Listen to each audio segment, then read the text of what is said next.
always at the stick. From who's got it better than us to brick by brick. It's always the 49ers way. From offseason to game day. Yeah, we talk back. It's the 49ers Cutback.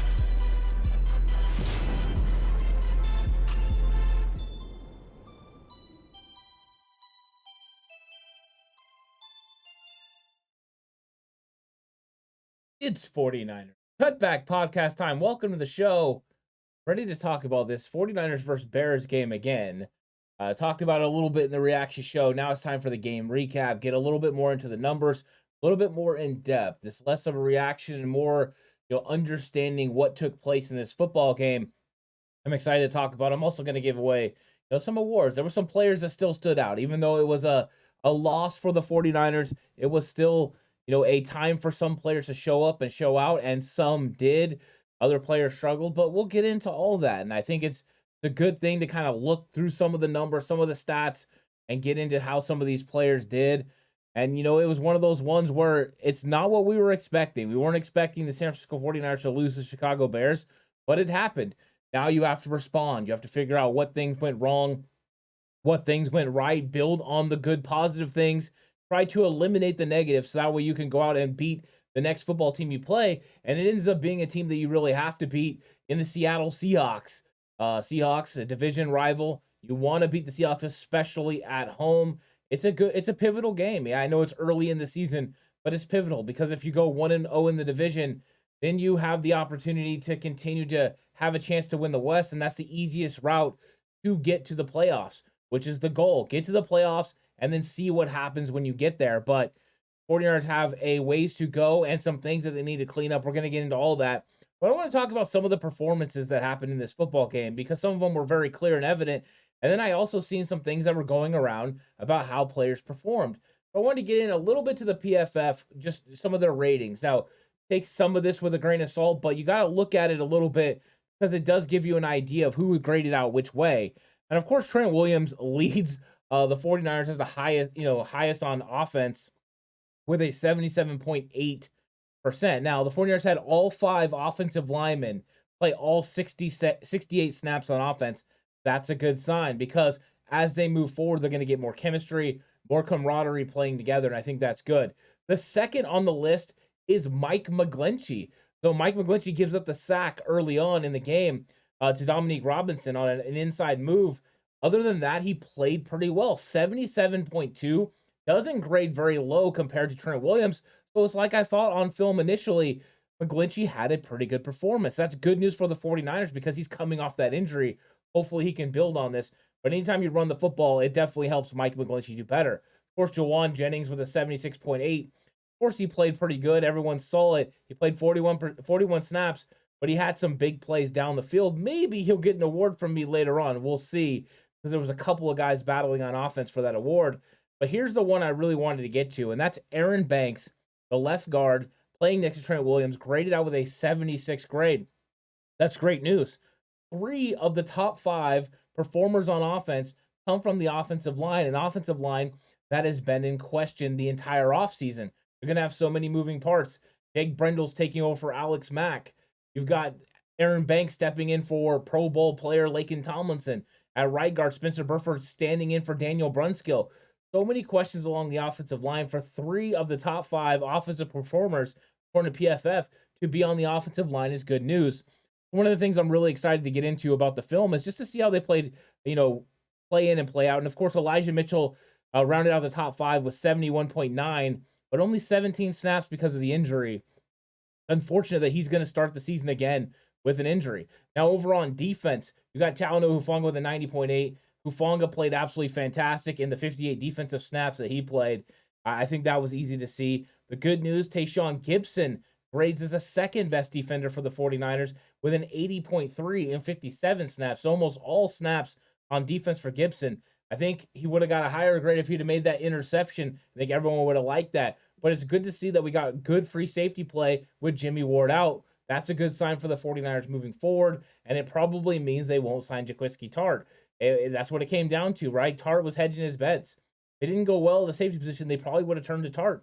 Now that it went pretty good with Gibson, and they know they still have Dante Johnson available as well, then they have safety help. They don't have to do anything until Jimmy Ward gets back, unless Ward's stay on the IR is going to be even more extensive than we already think, which 4 to 6 weeks seems pretty realistic for Jimmy Ward's return. Hassan Ridgeway played good on the interior, only 12 snaps with a 74% grade. Azeez Al-Shire and Fred Warner round up the top 5, playing pretty well. I thought those were easy things to see from this 49ers team, guys that played well. Of course, there were guys who got graded out poorly, and we'll go through some of them as well as we move forward, through this. But I want to go through a little bit of what happened with Trey Lance as well, because Trey Lance, of course, is going to be the topic of so much of the conversation. Lance goes 13 of 28 for 164 yards. The interception, which hurt, Eddie Jackson makes a great play coming from the safety position, reads Trey Lance's eyes and undercuts a route, makes a fantastic pick. Well done by him. But Trey Lance is just outside the bottom 3 on offense with a 53.7 grade on PFF. He had a passer rating of 50.3 with him going 13 of 28. He was under pressure 13 times and sacked twice. Of course, the sack that Trent Williams gave up was a coverage sack. But I think that Trey Lance, completing a little over 50%, I think if he would have been in a non-weather game, his numbers probably would have increased a little bit. There were some elements that played into it, of course. And then there were also just some misses. I think it's just, keeping it real of how Trey Lance played. I thought he had tremendous moments. The throw to Brandon Ayuk along the left side, where Ayuk's coming across the field and he throws it over the linebacker and underneath the safety, and Ayuk catches it right there. He drops in the bucket. Fantastic throw by Trey Lance. The ball over the top to Juwan Jennings. Great timing. Juwan Jennings almost is able to break free and get into the end zone. He's tackled down near the 10-yard line. Those are fantastic throws. The other one where he's climbing the pocket and he throws the ball to Ross Dwelley and gets the ball out there, I thought that was a nice throw as well. So a lot to build on for Trey Lance in performance-wise. I thought he had those good moments. Just got to stack those reps. In the same regard, there were plays that he missed on. The screen passes were a real problem for Trey Lance. I want to look at the film more and see, was it the footwork? Could he have been struggling with footwork conditions? You might be worried about extending your legs a little bit too much. I want to see. But, there was one that he was supposed to throw to Deebo Samuel on a quick smoke screen to the left, and he literally hit Brandon Ayuk, who was blocking 3 yards ahead of Deebo Samuel. Those are kind of things that I want to see if he cleans up once we get into week 2 against Seattle. How much are nerves? How much are elements? That's one thing I want to see when we get into the Seattle game. But I thought that there was going to be ups and downs for Trey Lance, so it didn't really surprise me that there was these outstanding moments where you're like, whew, if he can do that, this offense is going to be hard to stop. And there's moments that's like, whoa, what were you looking at, kid? What were you doing there? How did you miss on that? I think that's the kind of the tale of what happens with a guy who's starting, pretty equivalent to his rookie season as quarterback. So you're going to have these ups and downs. But I thought overall that Trey, handled himself well. He did a pretty good job considering the elements, which isn't easy. And he ran the ball hard. When Kyle Shanahan asked him to run the ball in key situations, he converted on those first downs. I thought that at times there was 3rd and shorts where the offense wasn't able to get first downs, but it's not always Trey's fault. Sometimes there's other things that go into it, including offensive execution, which seemed to be an issue early in this game, especially with turnovers. The very first drive of the game, Kyle Shanahan got this offense going in a big way, going with a fly sweep to Brandon Ayuk. The fly sweep results in a nice big gain, and the 49ers get rolling. Pretty soon, here comes Deebo Samuel going the other way. He gets a nice 7-yard gain. They were diversifying the run game and allowing Trey Lance to be able to get the ball out on time to certain receivers, and they were moving the ball pretty good. Fortunately, they got into the red zone, and they had a red zone turnover, which is pivotal. The 49ers walked away from 7 or even 3 points in that situation and also flipped the momentum a little bit in Chicago's way. Now, the defense came in and slammed the door, which included a sack on 3rd down by Samson Ebukam. The 49ers accounted for 2 sacks in this game, both by their starting defensive ends in Nick Bosa and Samson Ebukam. You could argue that they probably should have had more, but Justin Fields did a very good job of scrambling, getting himself out. And then, of course, offensive coordinator Luke, he was ready to run screen passes. He wasn't going to allow this penetration to continually get up the field and get after him. Now, the number one focus of the 49ers defense was, of course, to stop the run, which they did very well. They stopped David Montgomery. They stopped these guys in the backfield, and they did a really good job. Fields, of course, had some moments But I thought overall, the 49ers did a very, very good job about handling it on defense. That was one thing I was excited about in this game, was how well they played on defense. I mean, they held the Bears scoreless in the first half. You can't complain about that from the 49ers. Now, looking at the numbers of the 49ers run game, the 49ers had Trey Lance running 13 times. Now, not all of those were designed runs. I don't think that's what Kyle wants. I think Kyle would like to see him run design runs 3 to 4 times a game and scramble a few. You don't really want those. You want him to extend the play and be able to throw the ball downfield. But receivers have to be open. Could conditions have contributed to receivers not getting open? Absolutely. So that's something to consider as well. But you had Trey going 13 for 54. Deebo Samuel 8 for 52. 8 carries for Deebo Samuel.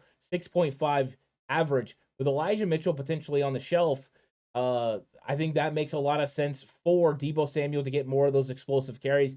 Elijah Mitchell was looking absolutely fantastic. 6 for 41, 6.8 yards, including a 16-yard run. So Deebo with a 27-yard run and Elijah Mitchell with a 16. Those are explosives. Those are what you need from this 49ers offense, and those are the two guys that can do it. Jeff Wilson did not have as much success on the ground, 9 for 22. That's not something you can have happen against Seattle. So the 49ers need more production from that running back room. They're probably going to rely on Deebo Samuel some. I would expect to see a little bit of Ray McLeod in the run game and more Brandon Ayuk. Also, maybe we'll get to see TDP and Jordan Mason spin a little bit. So it'll be interesting how the 49ers handle this run game and this running back room if they end up putting Elijah Mitchell on the IR and moving forward. So those are some things to watch.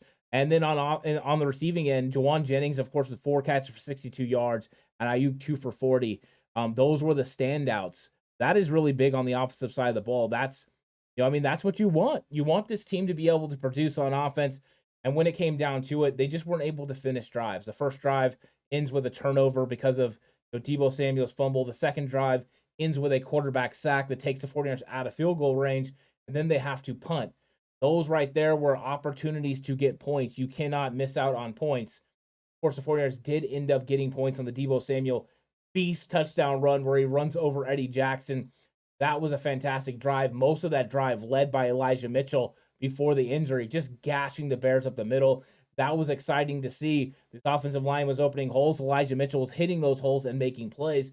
That was exciting. Of course, Elijah Mitchell's out then, but Deebo comes in and finishes off the drive. That was big going into the end of the first half. 7-0 going into the half. You expect the 49ers to get something going. They came out in the second half, and they did. They got something going, moved down the field. Now, question, some of the things about, the discipline and penalties and things, but the 49ers have an opportunity in that first drive of the second half, and they marched down the field and had a chance to get a touchdown. They weren't able to finish. Red zone, they didn't execute the 3 run plays that Kyle Shanahan called at the level needed, and he was rolling with that run game and expected it to be able to roll over the Bears into the end zone. The Bears got stout. They studded up, and they finished it off by stopping the Niners and holding them to a field goal. So 10-0 is the Niners' lead. And the Niners, after that, it kind of fell apart a little bit. A lot of that reason is the penalties. The penalties end up being huge for the San Francisco 49ers. It was so frustrating. The penalties, in fact, were terrible. And this is a cool thing, or a cool stat. Not cool in the fact that it didn't work out in the Niners' way, but it kind of gives you an idea. There were 3 key penalties and moments in the 49ers versus Bears game, and this came from Akash. 3rd and 4, San Francisco gets a stop. Penalty on Greenlaw for 15-yard drives, ends in a TD. Now, that's a face mask. They had to stop. They were forcing the punt, and then you end up getting a TD out of that. That, of course, is the one to Pettis, on the rollout left, throwing all the way across the field for the touchdown. And I believe that's kind of where the momentum picked up for the Bears. Then you had a 3rd and 9. San Francisco gets a stop. Penalty on Ward. This is Charvarius Ward for a 5-yard drive, ends in a TD, and he absolutely did hold. He was grabbing onto Dante Pettis. He was getting real physical with him. You're hoping they're not going to call it. They did, but you got to watch being too handsy. And so that converts for them. And then, of course, after the interception from Eddie Jackson on Trey Lance, there's a 2nd and 11. San Francisco makes a stop, allowing only 4 yards. But then Javon Kinlaw gets a 5-yard inside holding call that allows the drive to continue, and it ends up being a touchdown. 3rd and 7 is a lot different from what it ended up being, and the Bears were able to capitalize and take advantage of it. And that's one of the frustrating things right now. Turnovers were huge in this game. 2 turnovers, one that cost the 49ers the potential of scoring a touchdown on the Deebo Samuel first drive, and then putting a short field together for the Chicago Bears when they really hadn't done much on offense. I mean, besides the big play to Dante Pettis, there was no offense from the Chicago Bears. They were struggling. This 49ers defense was absolutely suffocating. After that happened, it gave an opportunity. That interception put the Bears really in a good position. They had a short field. Field position was in favor of the 49ers the whole game. If you look at overall stats, it was heavily in favor of the San Francisco 49ers. The 49ers had 331 yards to the Bears 204. Defensively, you got to feel good about holding the Bears to 204 yards. Passing yards, the 49ers with 155. The Bears with 105, with 50-plus passing yards coming on the Dante Pettis touchdown. Think about that for a second. Justin Fields had 29 yards up to that point. That's how suffocating this 49ers defense was. Of course, he makes the play. Good up to Justin Fields and Dante Pettis for making the play. But it just goes to show that not everything is as bad as it seems. The 49ers played very well on defense and still have a very capable defense moving forward. Rushing yards, the 49ers with 176 yards on 37 carries for a 4.8 average. Now, normally when you rush the ball 35 to 40 times, you win the football game. But a lot of those carries were scrambles by Trey Lance.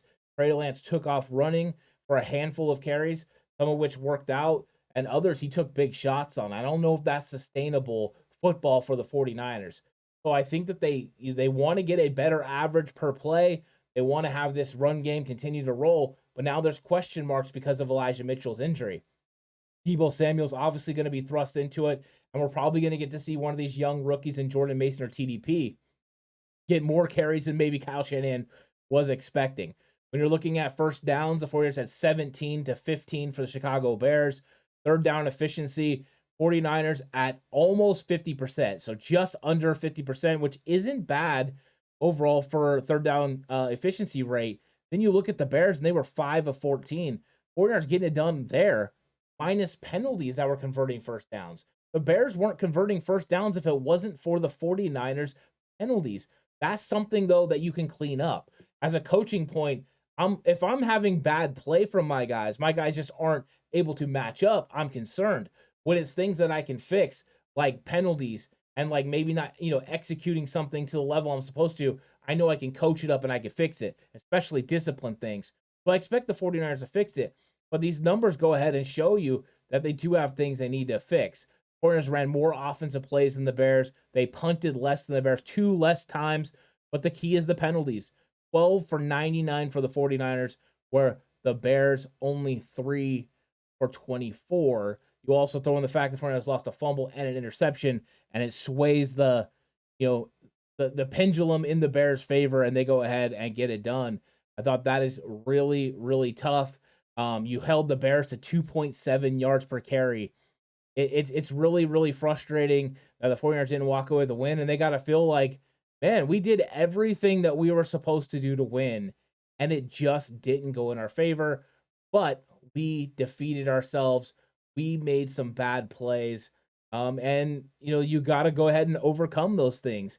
Overall, the defense played well. They didn't really challenge Emmanuel Mosley as all. They challenged Tarvarius Moore a couple times. He won, minus the one holding call.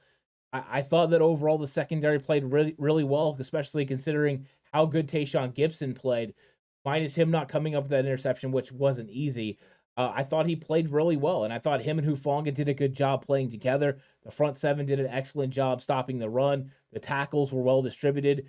There just wasn't a lot of plays from the Bears on offense, and even their drives that they did have success, it was extended by 49ers mistakes. So it's all about cleaning up mistakes for the San Francisco 49ers. It really is.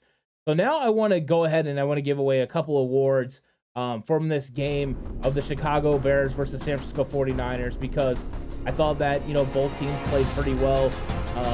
At times, I think that there was a lot of really bad plays as well. But let's get into the block is hot defensive player of the game.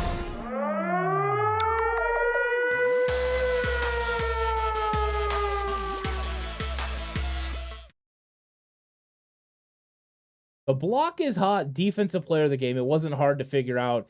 It's Talino Jufango. Talino Jufango played himself one heck of a game. He had 9 tackles, 2 assisted tackles, and of course the big interception early in this football game. He looked like a Pro Bowl caliber player. Jufango, I think if the 49ers win this game, would have been an absolutely shining star. A lot of people would have been talking about him as player of the week. He's just played that well. I think it gives the 49er fans a lot of excitement about what could come in the future from Talino Jufango, and looking forward to him and Jimmy Ward playing together. The versatility that Ward provides to go with what Jufango did around the box. He was flying around. He was great in run fits, and then it went ahead and caused a turnover. And that's what you need from this defense. You need them to cause turnovers. They got one in this game. Hopefully they're going to continue that momentum. They had it going all through training camp, all through preseason. And it's good to see them create a turnover in a game situation in the regular season, but now they got to do it more. Of course, the offense needs to go ahead and make sure they don't turn the ball over so you can get in the positive factor. But I thought that overall, Talino Jufango was a big reason why this defense was so stout. There was a lot of really good players, including Emmanuel Mosley, who was up for this award, because they just didn't target Emmanuel Mosley. They just didn't throw his way. It was surprising. They went after Ward. Mosley had the whole right side of the defense locked up, left side of the offense, and they just didn't go that way unless it was a screen pass. And even then, he came up and he made plays and made tackles. So I thought Mosley did a really good job. There's a lot of really good defensive performances. This defense played fantastic overall. They were not the reason that the 49ers lost this football game. Now, over to the offensive side of the ball, going to give away an offensive award for the straight beast.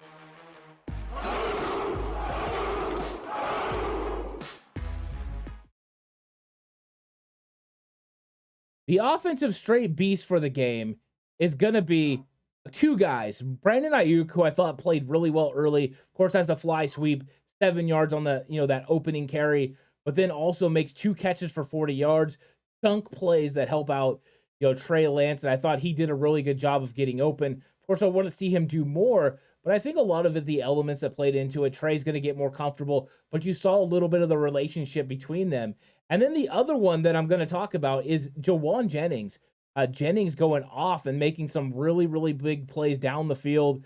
He equated himself very good, having 4 catches for the 49ers. I mean, that's what you need. You need Juwan Jennings to make plays. He gets 4 for 62 for a 5.5 average with that 44 long that went down the field. Of course, that helps the average go up. But if you look at the receivers for the Niners, the passes that were completed downfield were chunk plays. You had 15.5 average for Juwan Jennings. You had Brandon Ayuk at he had 20-yard average because he had 2 for 40.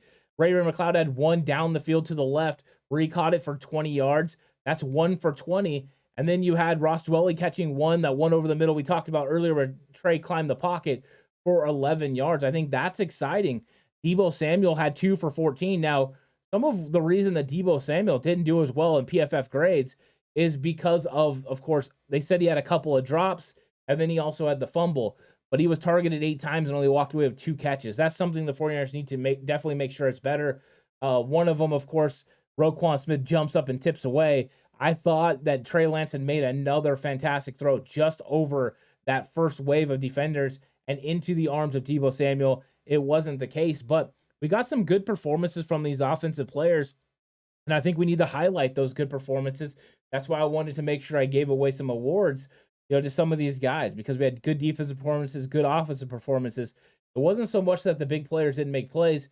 It was more so that they weren't able to execute at certain times, and they made mistakes at certain times. Turnovers and penalties end up being the undoing of the 49ers. But let's see what they do next week against the Seattle Seahawks. Hopefully they can fix some of these problems. I think the numbers go to illustrate that the 49ers had some good performances with 3 offensive linemen being in the top performers on offense. That's a good sign for the 49ers moving forward, especially with one of those being Aaron Banks. Of course, Jake Brendel was in the bottom 5, but Spencer Burford wasn't. So I think the 49ers continue to improve, continue to get better, and let's just take a chance, take a breath. Let's see what they do against the Seahawks. They're at home. There won't be weather to worry about. Let's see how they fix these problems and then build on the things that they did well. If they do not fix the penalty problems and the turnovers, they deserve the criticism. If they do, they deserve the praise for figuring it out and fixing it. That's what it's about. It's about fixing the problems that you make. It's a 17-game season. Are you going to have ups and downs? Absolutely. It's the way you respond that matters. Hopefully the 49ers are going to respond with a big game against the Seattle Seahawks, but time will tell. And all throughout the week on the channel, we're going to be going over the Chicago Bears, of course, against the 49ers, talking about the fallout from that, but also talking about what's going to happen with the 49ers face the Seattle Seahawks. So pay attention all week to the channel. We're having a bonus week, so our content that's over on Patreon will be over on the YouTube channel as well. So you're going to get an episode of 49ers Face Off from Slightly Offsides, maybe even a little film breakdown. So all week long, there's going to be tons of content that you can check out. So if you haven't already, give the video a like. Go ahead and subscribe to the channel so you don't miss anything. If you hit the notification bell, it'll notify you when videos go live or when I go live for a live stream. So hopefully everyone enjoyed the episode. I know I enjoyed talking about it. Let's turn the page on the 49ers versus Chicago Bears and look forward to the Seattle Seahawks game. 49ers have some things to work on. Can they get better? Yes. You know how I know? They proved it last year when they were 2-4, and it looked like they were close to the edge of not making the playoffs. Week 1 is in the books. Did it go the way we want? No. How they respond is the most important thing. I hope you guys all enjoyed the episode. Looking forward to seeing you on future episodes. Stay safe, and remember, the right way is always the 49ers.